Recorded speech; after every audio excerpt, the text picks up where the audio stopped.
네, 시청자 여러분 반갑습니다. 실전투자대회 상위 1% 캔들 헌터입니다. 자, 오늘 살펴볼 종목입니다. 하림이라는 종목이고요. 자, 오늘 하림이 그렇게 큰 시세를 많이 못 내긴 했지만은 조금 의미 있는 수급의 흐름을 보여주고 있는 것 같아가지고 오늘 이 종목에 대한 방향성 한번 같이 체크해 보도록 하겠습니다. 자, 우선 하림이라고 하면은 자, 육계 관련주입니다. 육계 관련주.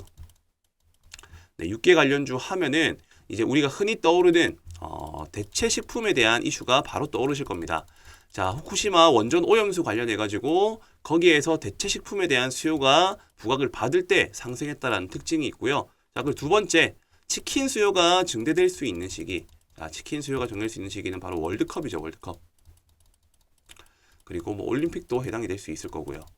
자, 그리고 추가적으로 세 번째, 자, 우리는 이렇게 오늘 갑작스럽게 반등이 나와준다는 데 있어서에 대해서 육개주가 올라간다라는 거는 자, 닭에 대한 수요가 증대될 수 있는 가능성만 생각을 하시면 됩니다. 자, 제가 대체식품이라고 말씀드렸었죠. 최근에 소, 럼피스킨병, 자, 뭐 구제역 광우병 이런 때에도 마찬가지지만은 이렇게 소에 대한 수요가 줄어들 수 있는 가능성이 열리는, 자, 소고기에 대한 수요가 줄어들 수 있다라는 말은 자연스럽게 소고기를 먹을 수 없는 상태가 된다든지 아니면 소고기 값이 너무 올라간다라든지, 자, 이런 상황이 발생했었을 때, 자, 대체 식품으로서 이 닭주가 올라갈 수 있다라는 기본적인 개념들을 꼭 기억을 하시고 이번 기회에 자, 어떤 식으로 주식이 올라가는지에 대한 개념들을 조금 확실히 숙지를 하고 계시면 될 것 같습니다.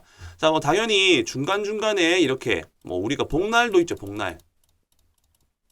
자, 이렇게 대체 식품에 대한 수요가 증대될 수 있고 닭주가 올라갈 수 있는 이런 환경적인 요인들로 인해서 이 하림이라는 종목은 올라간다. 자, 큰 틀로서는 우선 이렇게 기준을 잡아 두시고요. 자, 그렇다라고 하면은 지금 현재 시장의 분위기가, 자, 이때는 분명히 이제 오염수 관련 일정으로 올랐습니다. 오염수. 그리고 지금 여기 수급 들어온 거는 네, 럼피 스킨병. 자, 이렇게 오버슈팅 구간, 그러니까 직전 저항대를 뚫어주고 오버슈팅 구간이 만들어진 이후에 물량이 그대로 빠져버렸습니다. 이렇게. 근데 그러고 최근에 이렇게 소고기 값, 지금 현재 한우 값이 뭐 한 13% 올랐다고 합니다. 도매가가요. 그럼 소비자가까지 오기까지는 당연히 그 이상으로 체감 물가가 올라가겠죠. 자, 그로 인해 가지고 지금 시장의 분위기가 이렇게 수급이 몰리고 있는 상황인데 우선적으로 자, 이렇기 때문에 무조건 갑니다라고 말할 수가 없는 테마예요. 왜냐? 자, 우리가 흔히 말하는 어떤 호재가 불면은 무조건 간다라는 인식의 공식을 놓고 보시면 안 됩니다. 왜냐? 시장이라는 것은 어쨌든 참여자들이 내가 조금 오늘 뭐 치킨이 땡길 수도 있고 피자가 땡길 수도 있고 그리고 오늘 같은 경우에 맥주가 땡길 수도 있고 소주가 땡길 수도 있고 그런 시기가 맞물렸었을 때 이런 호재성 이슈가 같이 어떻게 보면 맞물린다라고 하면 올라가는 게 주식시장이라는 겁니다. 예를 들면은요. 시장의 분위기가 엄청나게 소강 상태야. 소강 상태. 뭐 어떤 테마들이 한 바퀴씩 다 돌아가지고 딱히 올라갈 만한 테마와 재료가 안 보여. 자, 그런데 갑자기 복날이네. 복날. 자, 참신하죠. 시장의 분위기가 소강 상태고 뭔가 좀 괜찮은 이슈와 재료가 없나? 근데 알고 봤더니 복날이야, 복날. 자, 이럴 때 치킨주가 간다라는 겁니다. 근데 이 복날이라는 건 변하지가 않죠. 근데 이 시장의 분위기라는 거는 소강 상태일 수도 있고 아니면 활발한 상태.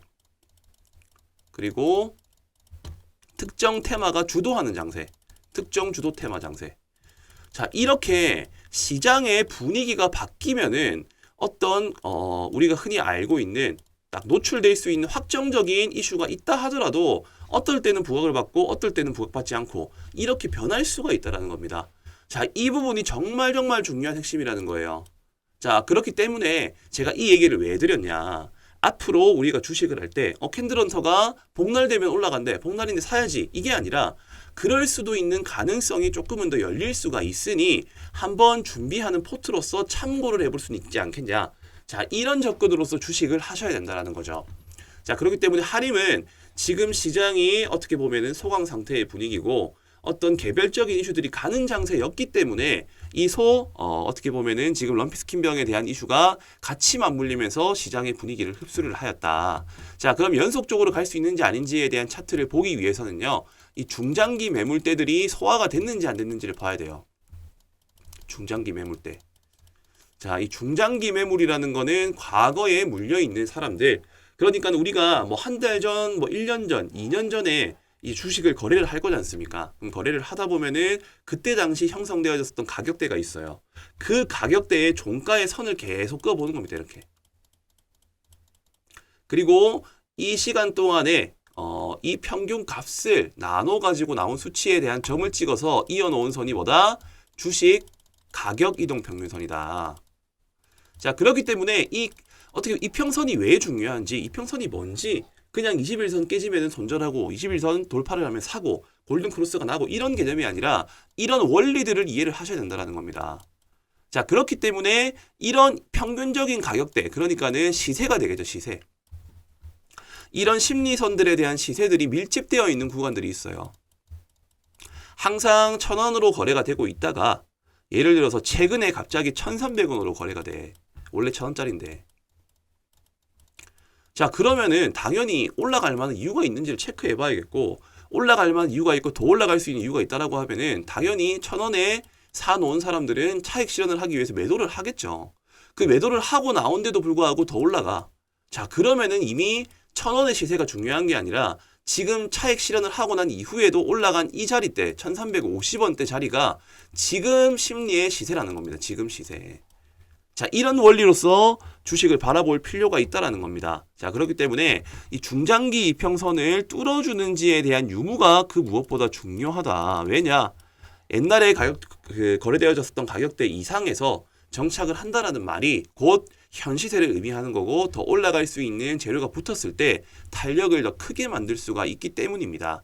자, 그렇기 때문에 이 하림을 신규로 접근하고자 하시는 분들 혹은 추가적인 매수에 대한 포지션을 잡고 싶다 하시는 분들은요, 지금 이런 자리에서 뭐 매수 매도 하시기보다는요, 제가 방금 말씀드린 심리가 바뀌는 이런 추세 변곡 구간, 이 3,000원 라인에서 돌파를 하는지 유무를 봐서 힘이 좀 강하다. 돌파하고 직전 저항대에서 팔고 나오고, 그리고 돌파를 하고 난 이후에 다시 꺾이는데 여기서 다시 매수세가 따라 붙는다. 그러면 같이 따라 붙고, 이런 식으로 매매하시라는 겁니다. 어떤 말씀이신지 이해되시죠? 제가 오늘 영상에서 조금 실전적으로 도움되는 내용들을 많이 설명을 드린 것 같은데 아마 쉽게 받아들일 수는 없으실 거예요. 왜냐? 시장의 경험치를 토대로 해가지고 제 나름대로에 대한 견해를 전달드리는 부분인 만큼 아무래도 이해가 어려우시거나 조금 납득이 안 되실 수 있을 것 같은데, 추가적인 설명이라든지 내가 조금 더 디테일하게 공부를 해보고 싶다 하시는 분들, 자, 그분들께는 제가 특별히 도움을 드리도록 하겠습니다.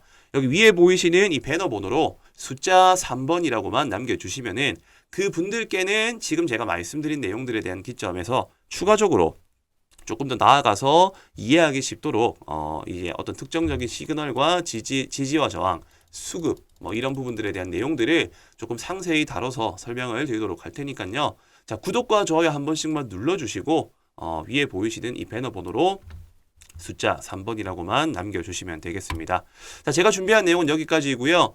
자, 이어서 더 중요한 내용. 자, 그래서 지금 너가 어떤 사람인데, 자, 더 중요한 것은 팩트 체크이겠죠. 자, 그리고 추가적으로 11월 달, 자, 우리가 지금 준비해야 될 이벤트가 있습니다. 이벤트. 자, 이벤트라는 거는 큰 일정을 의미하는 거고, 그 일정에 맞춰가지고 관련되어 있는 핵심 기업들과 저평가되어 있는 종목들에 대한 내용들을 제가 준비를 했으니까요. 영상 끄지 마시고 끝까지 한번 집중해서 시청을 해주시기 바라겠습니다. 자, 그리고 11월에 있을 빅 이벤트 관련해서 또 설명을 드리도록 하겠습니다. 자, 지금 요 보시면 아시다시피 부산의 경험을 3개로, 자, 현대차 그룹, 엑스포 유치 총력. 자, 제가 조금 핵심적인 기사들만 따왔습니다. 자, 한 총리, 부산 엑스포 유치 막바지 총력. 자, 프랑스 등 4개국 순방.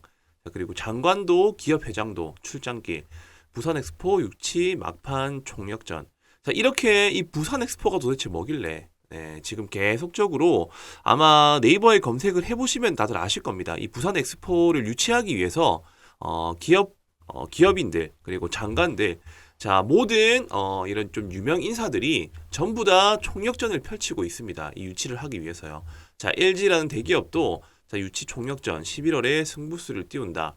자, 한국 부산 엑스포 유치를 위해서 지구를 400바퀴 이상 돌았다고 합니다.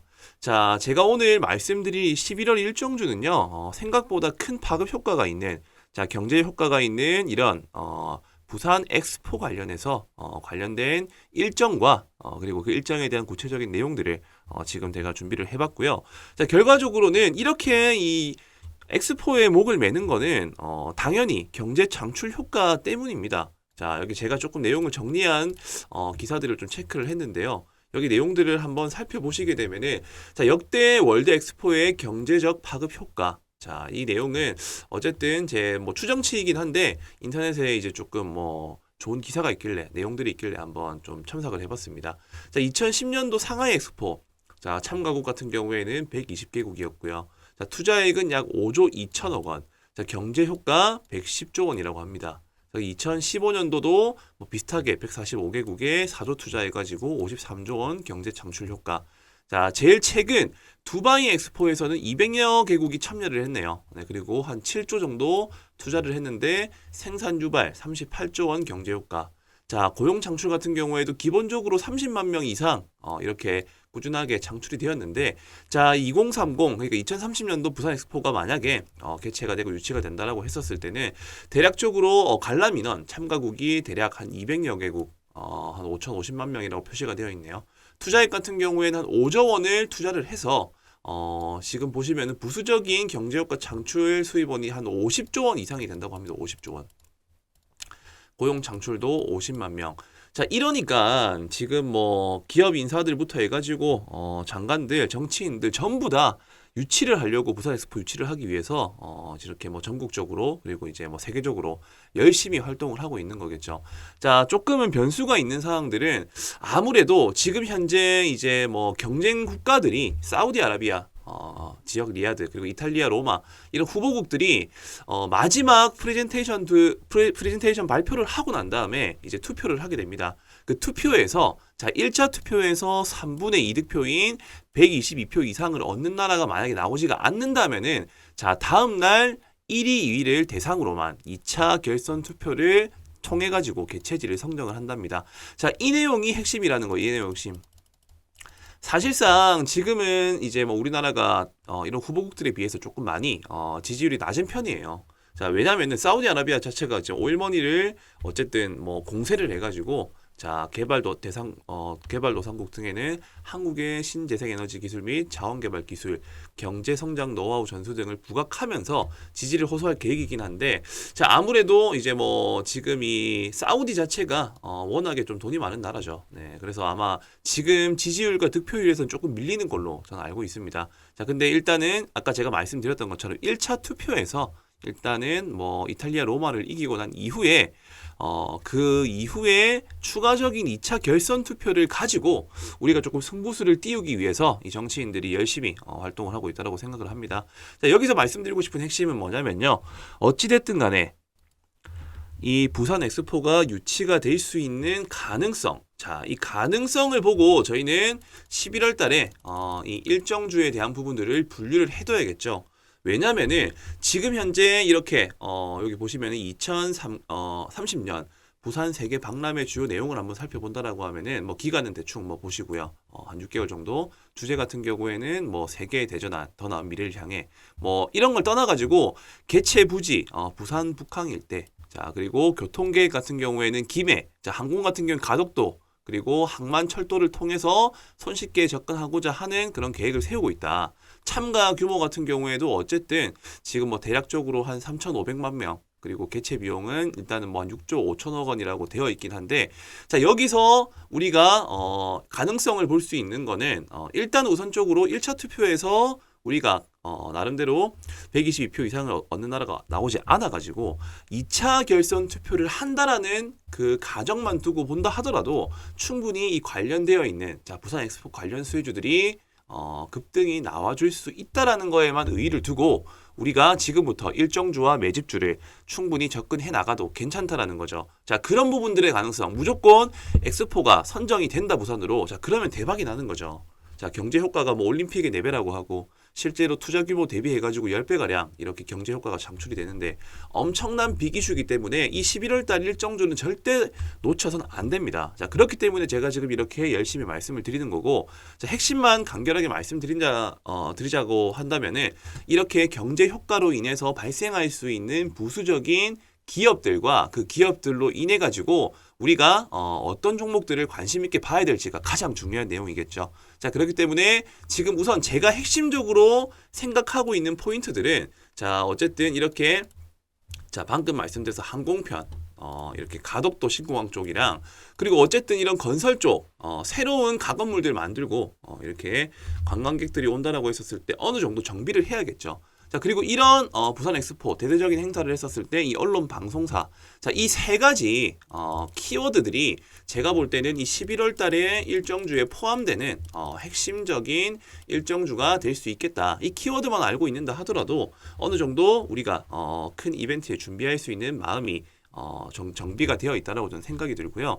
지금 제가 이후에 이 영상을 끝까지 시청하시는 분들 같은 경우에는 제가 후보 종목들을 두 가지를 언급을 드릴 겁니다. 그 두 종목을 관심 있게 체크를 하시고, 혹시나 끝까지 시청하시기가 힘들어서 나는 일단 핵심적으로 이 종목들만 한번 알고 싶다, 종목명이 뭔지만 알고 싶다 하시는 분들은 우선적으로 여기 위에 보이시는 이 배너 번호로 숫자 3번, 자, 그러니까는 가덕도 건설 언론 방송, 그러니까 이 부산 엑스포 관련 일정주에 대한 정보, 관심 종목을 받고 싶다 하시는 분들 우선 여기 위에 보이시는 배너 번호로 숫자 3이라고 일단 먼저 한번 남겨주시고요.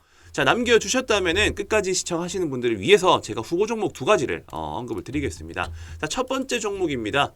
첫 번째 종목 같은 경우에는 이 부산 엑스포 일정주에서 조금 핵심적인 내용이라고 생각이 드는 관련주라고 보고요. 자, 기업 내용을 살펴본다라고 하면은, 자, 1988년도 2월에 설립됐고요. 전시물의 기획, 그리고 설계 및 제작 설치, 영상 제작, 인테리어 설계, 공사. 자, 이런 사업들 엑스포 개최된다라고 하면은 당연히 따라올 수밖에 없겠죠. 자, 그리고 국립과학관 2012 여수세계 박람회 주재관, 그리고 밀라노 엑스포 한국관, 2017 아스타나 엑스포 주재관, 카자흐스탄 국립박물관 등을 담당하였고, 2025년 오사카 엑스포 한국관 전시 운영 용역을 수주한 상태다. 자, 가장 핵심적인 이제 부산 엑스포 관련 수혜주다. 저는 개인적으로는 이 종목이 대장주가 될 가능성이 높다라고 판단을 하고 있어요. 자, 어쨌든 직접적으로 연관이 되어 있는, 자, 행사 제작, 설계 및 제작, 전시물 기획, 그리고 인테리어 설계 공사 등을 사업을 하고 있기 때문에, 자, 부산 엑스포가 만약에 된다라고 하면은 이 종목이 대장주로 치고 갈 가능성이 매우 높다라고 생각을 합니다.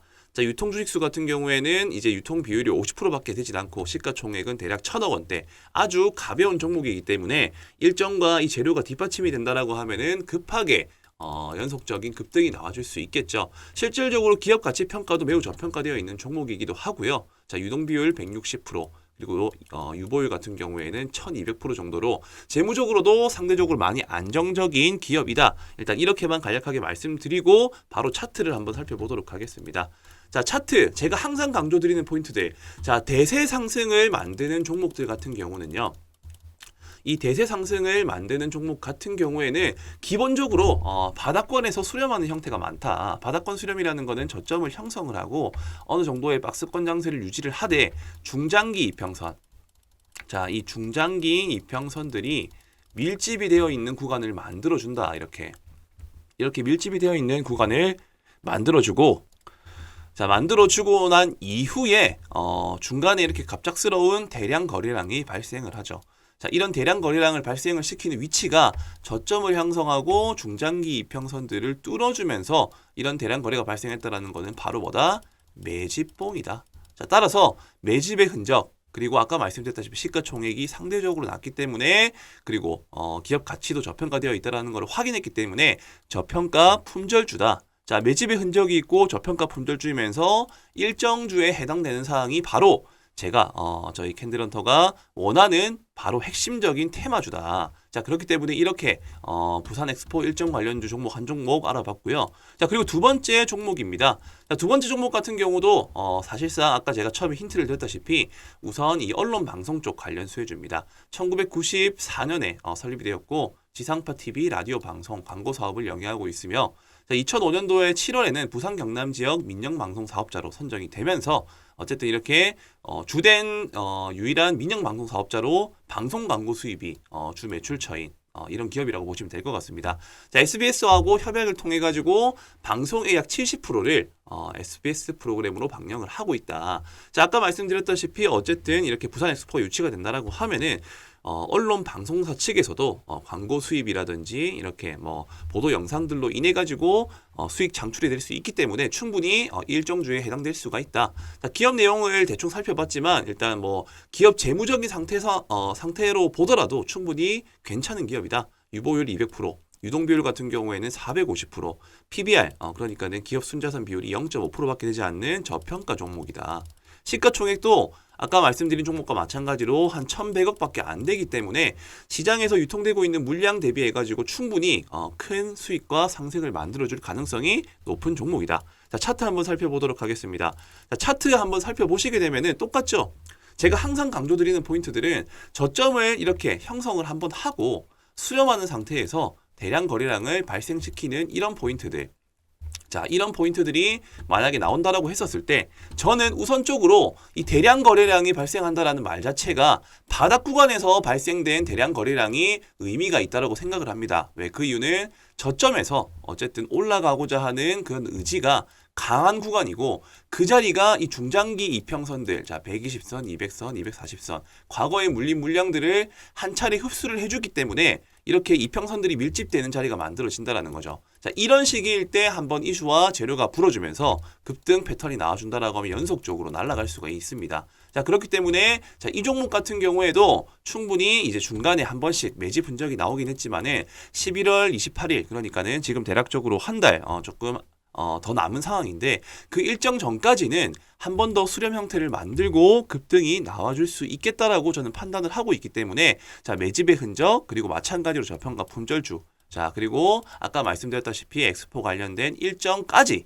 자, 이런 종목들을 11월 달 준비하기 위해서 준비를 우리가 미리 해 나가야 된다는 거죠. 자, 그래서 저는 지금 이렇게 말씀드린 두 종목을 어떻게 보면은 11월 달에 주력 종목으로 체크를 해갈 생각입니다. 자, 그렇기 때문에 우리가 물론 뭐 그 밖에 많은 여러 일정들이 있겠죠. 근데 그런 일정들을 떠나서 저는 개인적으로는 이 부산 엑스포 관련 일정주가 10월 달 그리고 11월 중순에서 초까지 자, 저는 정말 유력하고 시장에 큰 테마가 될 수 있다고 생각을 합니다. 자, 그렇기 때문에 가면 정말 좋죠. 그리고 안 간다 하더라도 지금 방금 언급드린 종목들의 차트의 위치가 정말 부담이 없는 자리입니다. 혹시나라도 엑스포가 우리가 부산 유치가 안 됐다 하더라도 부담 없이 잘라도 큰 손실이 날 수 없는 자리라고 저는 판단이 들고요. 그렇기 때문에 한시라도 조금 빨리 접근을 하셔야 된다. 왜냐? 그래야지 남들 모를 때 미리 매집하고 이제 소문이 나가지고 기대감이 불러일으킬 때 팔고 나오더라도 충분히 수익을 낼 수가 있기 때문입니다. 자, 11월 28일 일정 제가 분명히 말씀드렸습니다. 자, 부산 엑스포 관련된 일정이 얼마 남지 않았는데 뭐 이 일정에 맞춰가지고 유치가 안 된다 하더라도 예를 들어서 1차 투표에서 우리가 2위로 올라간다 하더라도 그 가능성으로 인해 가지고 주가가 충분히 급등할 수가 있기 때문에 꼭 11월 달 이 부산 엑스포 유치 일정주를 체크하시라 말씀드리겠고요. 자, 이 일정주에 대한 종목의 이름과 그리고 혹시나 어떤 자리에서 안정적으로 매집하면은 좋을지에 대한 그런 내용들이 궁금하신 분들은요. 자, 부담 없이 어차피 다 알고 있는 일정입니다. 근데 어떤 종목이고 어떤 자리가 안전한지를 모를 뿐인 건데 제가 그 부분들을 지금 이 영상을 시청하신 분들에 한해서만 제가 바로 공유를 해드리도록 할 테니까요. 이 위에 보이시는 이 배너 번호로 숫자 3번이라고만 남겨주시면은 그분들 제 영상을 끝까지 집중해서 시청을 해주시고 구독과 좋아요도 한 번씩 눌러줬다라고 생각을 해서 거기에 대한 보답으로 이 부산 엑스포 일정주를 같이 공유하고 실시간 내용들을 정보를 전달 드리도록 하겠습니다. 네, 감사합니다.